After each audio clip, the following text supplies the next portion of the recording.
The church on State Street done blew up. Please, somebody, hurry up.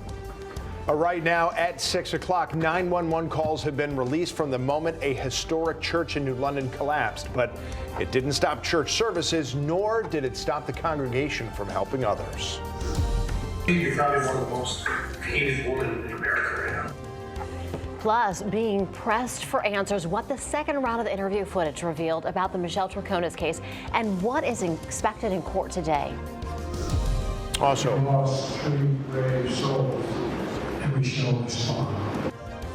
You heard it there from the president. 3 U.S. soldiers were killed in the Middle East, and the president has promised a response.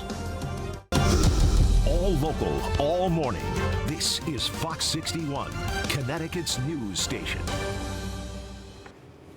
Good Monday morning. Thanks so much for starting off your new week with us, America Arias. And I'm Tim Lammers. Good morning. We hope you had a good weekend. A lot of weather to talk about as we get over to meteorologist Matt Scott. Matt, I was surprised at how early the snow started up by the Mass border where I live, but then also surprised that we didn't get as much accumulation as I And there thought. are some people waking up, they just turned on TV on, they heard you say that and said, snow? What snow? Yeah. Many of you, a good chunk of the state, not getting anything this morning other than a few flakes. So it's a minor wet and slushy issue out there. There are a few delays at the bottom of your screen. It's a quiet weather pattern, though, once we get this out of the way. As a matter of fact, not a lot to worry about as we moderate the temperatures bit by little bit. Here's the radar picture now. You can see what looks like a little snow, even as far south as New London County. Not getting a lot of returns of snow at the shoreline, and nor did I see any up until really Middletown coming up from the shore. So most of this is, if you're in a higher elevation, yeah, you're definitely seeing snow, you're definitely getting a coating, but by and large,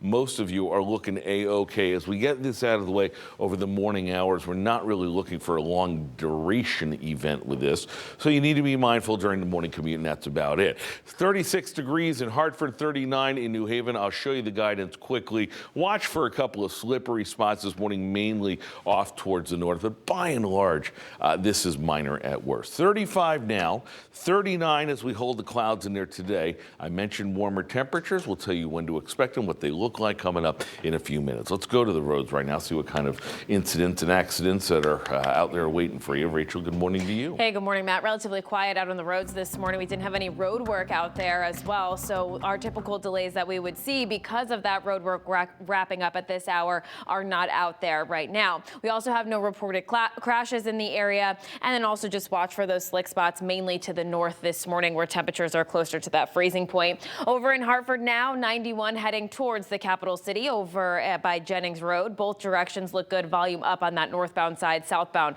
is still rather light. Over in Waterbury, 84 east and westbound looking good with those wet roadways, those drive times on 84, and also Route 8 Seymour to Shelton is smooth at a 6-minute drive. Tim and Erica, good morning. Good morning to you. Rachel, thanks. Well, the demolition continues today on the New London church that collapsed last week. After standing for 175 years, it's now nothing more than a pile of rubble. Fox 61's Brooke Griffin is live at the scene again this morning. And Brooke, how different does it look today compared to those first few hours after the collapse? Well, it's really completely different. I mean, on day one, there was at least still part of this building standing, but now after what's going to be 4 days of demolition to take down this collapsed church building, there used to be 2 steeples on each side, and now the entire front of the historic building is completely torn down. Community members say they cannot believe that this iconic part of their skyline is now gone. On Thursday afternoon, the Engaging Heaven church steeple crashed through the roof of the church. Thankfully, nobody was in that part of the church and nobody was hurt, but the community says the emotional pain of the loss has really been heavy on them. Demolition crews quickly moved in to take down the rest of the structure as it was at risk of harming somebody else if it fell again. That work is going to continue today. New London's mayor saying last week this is an extensive process that has multiple parts. We're also looking at a long period of recovery here with the demo and hauling it away, and it's right in the heart of our downtown, so it's going to be very disruptive. And our downtown was really starting to look up. We spent a lot of money on dressing it up and repairing sidewalks and putting in new lighting, and so it's very disappointing. And we are are expecting to get an update from the mayor later this morning on a more official timeline of that demolition process. And in the wake of the collapse, the Engaging Heaven church members collected their salvageable equipment to meet for Sunday worship. That was just down the street at the Guard Arts Center. At least 100 people packed the auditorium on Sunday morning, many saying they're excited to see what's next for their congregation. The church is also known for holding a Monday through Friday breakfast for those in need. Now, this is a program that is run every week for more than 20 years. And on Friday, that breakfast was held at the Salvation Army location near the church. Leaders telling me while they discuss a permanent home for the breakfast, it will likely often be held at that Salvation Army location. I have sent out a text to those leaders to find out where it's going to be held this morning and what the rest of the week looks like for them. Hopefully we'll get that information soon out to you. Now, if you are interested in donating money, food, or clothing to this church, you can do so. We have a lot of links posted on FOX61.com that have those donation sites, links to the best ways to do that. If you are interested in that, go ahead and go over to our website. Live in New London, Brooke Griffin, FOX61 Connecticut's news station. All right, Brooke, thanks so much for the update. Now, as Brooke was just saying, nobody was hurt in the collapse, but people were certainly nearby. Yeah, police did release recordings of the 911 calls that came in after that collapse on Thursday.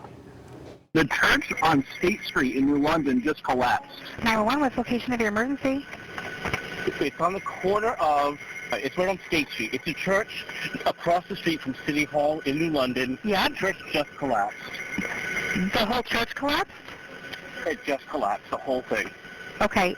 What do you see? Like the entire church fell down onto State Street and upon itself. I don't know if people are in it, but they probably would not survive if they are. The church on State Street done blew up. Please somebody hurry up. Yes, we're on our way. What exactly did you hear or see? Oh my Lord, it blew up. Ma'am, we're on our way. I understand that the building has collapsed. Did you see smoke or an explosion, or did it just collapse? It looked like smoke. This is smoke I'm smelling. Okay, now, are you calling in regards to the church? Yeah. Are you inside? Are you inside? No. Okay, thank you. The services on the way.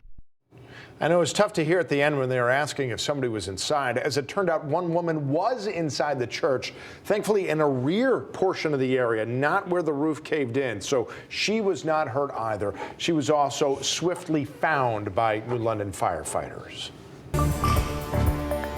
6:07 right now, and 3 U.S. soldiers are dead in a drone attack apparently fired by Iran-backed militants. U.S. officials said more than 30 other U.S. service members were hurt. It's the first time U.S. troops were killed in the Middle East since the beginning of the Israel-Hamas war in Gaza. As of Friday, there were at least 158 attacks on U.S. and coalition forces in Iraq and Syria. Now, President Biden said the United States will hold the attackers accountable. We lost 3 brave souls in an attack on one of our bases. Yes. And I've asked you for a moment of silence for all 3 of those fallen soldiers, and we shall respond. U.S. intelligence was not able to pinpoint the exact group that was involved. Defense Secretary Lloyd Austin said the military will take the necessary actions to defend the U.S. and its troops. In Gaza City, an airstrike killed 10 people in a refugee camp. That attack yesterday turned that building to rubble. Victims were taken to Al-Shifa Hospital, which is Gaza's largest medical facility. According to Hamas officials, for whatever that's worth, over 26,000 Palestinians have died so far in Israel's air and ground offensive.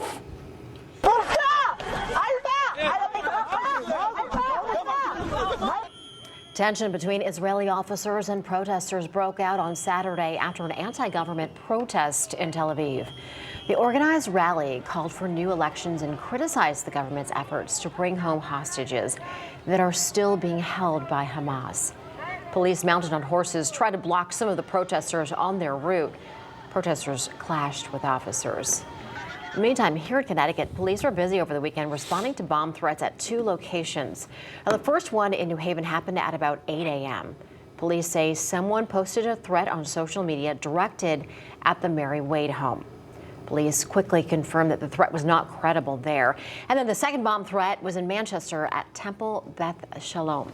It happened on Saturday, which was International Holocaust Remembrance Day.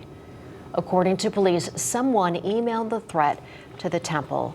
They say the email came from an address linked to fake threats, and this threat, like the one in New Haven, was not credible. As the war between Israel and Hamas continues to play out, we are committed to keeping you informed about what's happening on the ground in Gaza and also how it's affecting people here at home. Download the free Fox 61 News app for those updates and stay up to date with us on air, online, and on fox61.com.